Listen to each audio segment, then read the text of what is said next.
The Gemara in Megillah on Daf Yoram Beis discusses the opening word of the Megillah, the word Vayehi. And it was Vayehi b'mei Achashverosh, it was in the days of Achashverosh. And the Gemara says, in the name of, it says Rabbi Levi, and some say Rabbi Yonasan says, Davar zeh misores b'yadeinu me'anchik knesset hagadola. We have the following tradition from the Men of the Rig Assembly. Kol makom shneimar Vayehi. Any time it says Vayehi, eino elo lashon tsar. It's a language of sorrow, of grief to come. That's the word Vayehi. The Gemara then brings a number of examples for this. And then the Gemara brings a number of questions really on this, where we see that Vayehi actually is a language that leads to simcha, leads to joy. And so the Gemara fixes its statement, and finally the Gemara says, really Vayehi on its own, ika hachi, vika hachi. Sometimes it's followed by bad, sorrow, sometimes it's followed by good. There's no straight rule. But Vayehi b'mei, the words Vayehi b'mei was in the days of, so that's Eino Elo Lashon Tsar. That's always a language of tsar, a language of grief. That will always be followed by grief. And the Gemara says there are 5 examples of this where it says Vayehi b'mei, and each of them is a sad story. So I want to just take a few minutes to discuss what's going on here. Why is Vayehi a language of tsar? Then it's not. We say really it's not a language of tsar, but Vayehi b'mei is. So what's the difference? And what were Chazal learning from? How were they coming to these conclusions? So many Mefarshim point out that the word Vayehi contains the word Vai.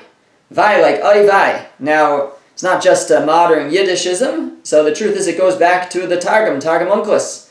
If you look in Parshas Balak, when Bilam gives a curse, or a blessing I should say really, and he declares oy mi yichya misumo kel, and he uses the word oy, it's in the Torah, the word oy, so the Targum, the Aramaic translation is vai.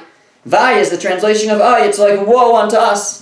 And it seems the words he or hai or something like that also implies a language of grief, of woe. And so Vayehi contains the word vai, woe, and it contains this word he or hai or something that's also a language of woe. So it's a language of woe, 2 languages of woe, 2 languages of grief, and that's how we know, why we think that Vayehi is a language of tsar, a language of woe.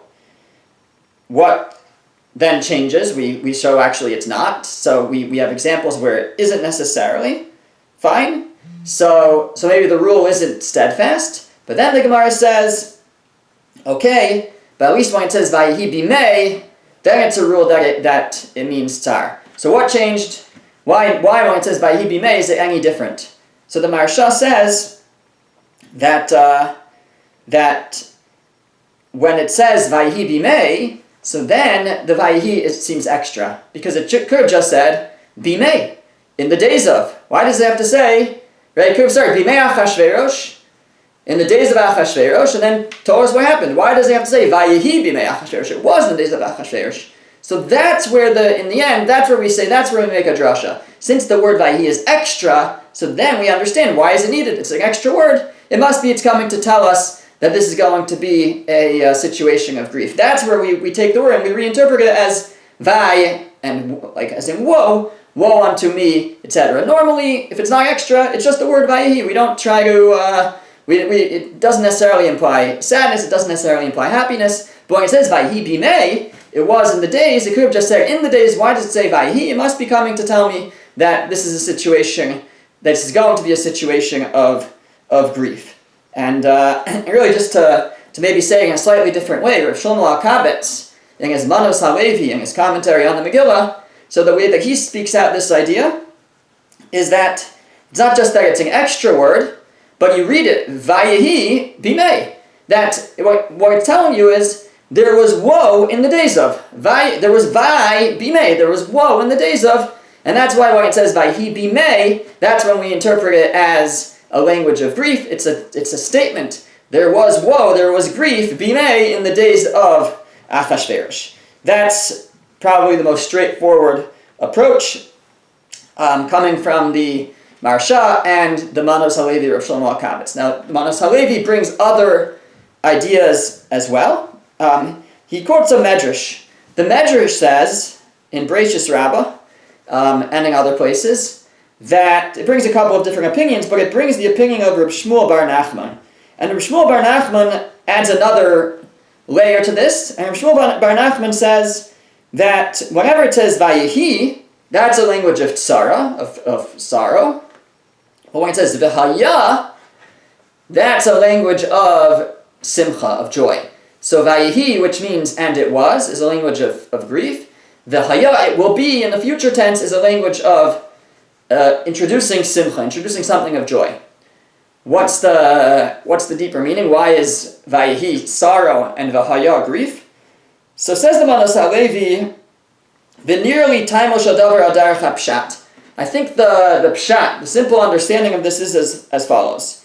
Acharei shetebas Vayehi himila mehupeches me'asad la'avar.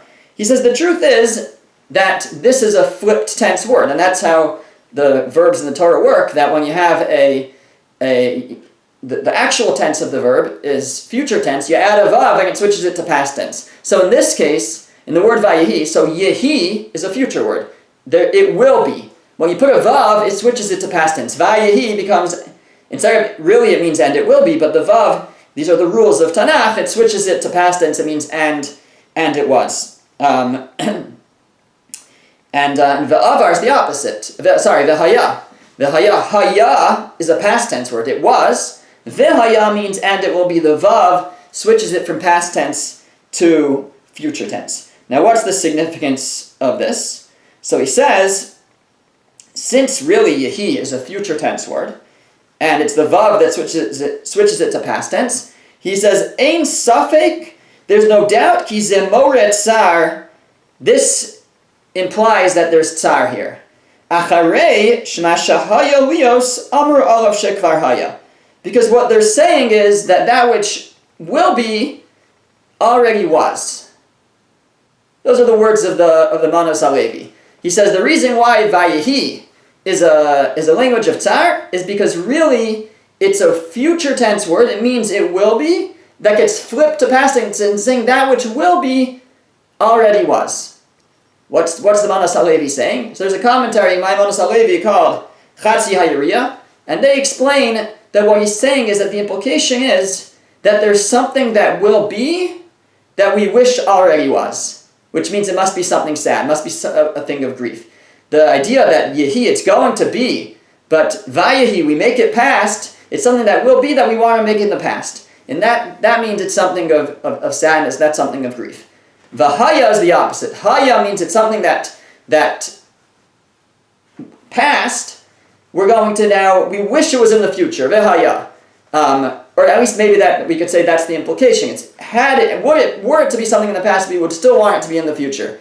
As opposed to Vayehi is, were it to be something in the future, we would want it to be in the past. So Vayehi, something that's going to be in the future that we would want to be in the past, that's something sad. V'haya, something that's haya, that's past, that we would wish would be in the future. V'haya, and it will be, we switch it to the future, that's something of joy, that's something of simcha. And that's how he explains this rule mentioned in the Medrash, that Vayehi is a language of sadness, and V'haya is a language of joy. Now, he says, but 1 second, the Gemara by us points out that Vayehi is not always a language of sadness. Sometimes it's a language of happiness. So, how do we explain such an exception, or many exceptions? So here he gets even more creative, and he says you have to say like this. Since really there's 2 languages of tsar, Vayehi, right? Like we said, Vai is a language of tsar, of grief, and He is some language of grief. So he says maybe we can also apply the rule, at least sometimes, of ein riboy acha riboy ela l'mayit. So this is a Gemara, a technical Gemara rule, that when you have something inclusive and then something inclusive on top of it, so it's really coming to exclude. Because if you already included everything, then why are you including again? Everything's already included. It must be coming, and it's coming to exclude. So when you have 2 inclusions, and one after another, it's coming l'mayit, it's coming to exclude. He says we could say a similar idea here. We have vai, it expresses the woe, the sorrow, but then it says he, another expression of sorrow. Why do I need two expressions of sorrow? It's lemay, it's to say that here there wasn't sorrow. So sometimes Vayehi means sorrow, but sometimes it, like we said, like our Gemara says, it doesn't necessarily mean sorrow. The only time we know for sure it means sorrow is when it says Vayehi bimei.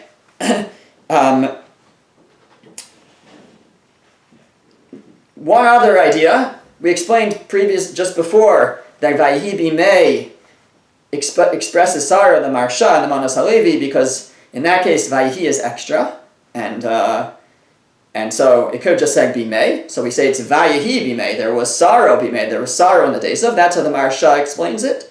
The Torah Tamima brings from the Mefarshim, which I subsequently saw is in the Rabbi Yaakov Reisher, a different explanation. His explanation is that what does it mean? Vayehi bimei Achashverosh. It was in the days of Achashverosh. Who's Achashverosh? Why are we saying like this era belongs to Achashverosh? And all those psukim. Some of them are Shvot HaShoftim. It's more general, but most of them of the 5 are individual. It wasn't the days of this person. Like who are you that it's called your days? There were many people. So he says that what it's coming to say, right? These are the days of everybody. It's not just the days of this one person. Elavadei mishum shehem yemei tzar. It must be because what it is it's a time of sorrow. It's a time of grief. And why is it a time of grief? Kadosh Baruch Hu doesn't bring sorrow upon people for no reason. Oh, it must be because of this person. It must be. What it's saying is, it's because of this person that there was grief. It's because of this person that it was Vayehi. So if it says Vayehi bimei so-and-so, or a group of people, so it's not just their era. Why is it calling it their era? What it's telling you is that the the sadness of that time, is because it's bimei Achashverosh, because it's the days of Achashverosh. Now the problem with saying that over here is that the Gemara says that the woe came from Haman, not from Achashverosh.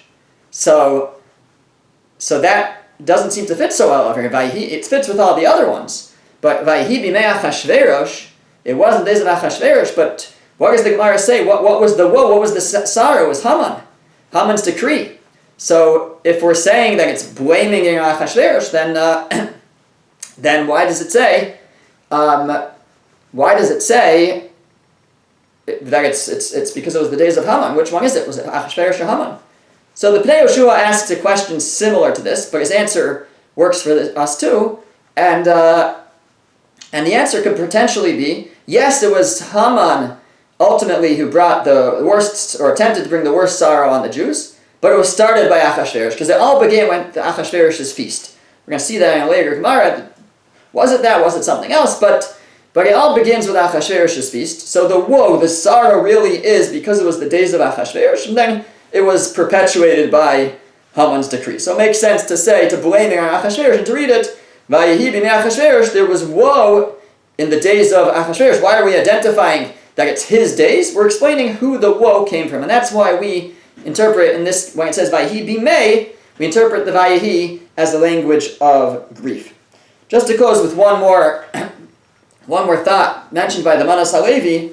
So the Manas Halevi brings one more pshat, one more explanation why Vayehi in the Megillah is the language of Tsar. He says, because why is the Megillah beginning with the Vav? And it should start with a Vav is a connecting word, as if it's a continuation of something. But this isn't it. It's the beginning of the story. So why does it start with the Vav?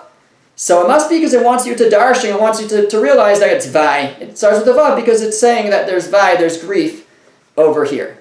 Now, he says, and I'm telling you this, or he says, this is he quotes this idea from Rabbi Yitzchak HaKohen, and he says, this is a much better explanation for the Vav than those who write that the reason why the Megillah starts with the Vav is because it's just a chapter in a greater book of the Chronicles of Persia. So it's a continuation, so it starts with the Vav. Says the Manas Halevi, no way. It's not just part of a Persian history book. The Megillah, he says the Megillah It's not copied from the Persians. It's written by Mordechai and the Chachamim and the Nevi'im of that time, and it's written with Ruach HaKodesh, as our Gemara is going to say. And actually, I think we are, as the Gemara previously said, and so he doesn't like that explanation for why it starts with a vav. It doesn't start with a vav, a connector, because it's a chapter in the middle of a story, but it starts with a vav. Why does it start with a vav? Perhaps he's saying, he's calling Rabbi Yitzchak HaKohen, it starts with a vav because it wants you to darshan Vayehi, to learn out that we're introducing a time of grief with the word Vayehi. So quick summary, Vayehi, the Gemara says the language of tsar. In the end, the Gemara says it's a language of tsar, of sorrow, when it's followed by Vayehi bimei, either because the Vayehi is extra and it's telling you there was tsar bimei, there was tsar in the days of, or like the Iyun Yaakov says, because it calls it bimei Achashverosh, the days of Achashverosh, as if it's his days, but it's not just his days. It must be telling you who's responsible for the Vayehi, who's responsible for the Vay, for the woe, for the grief of that time, and as well as some other ideas that we shared.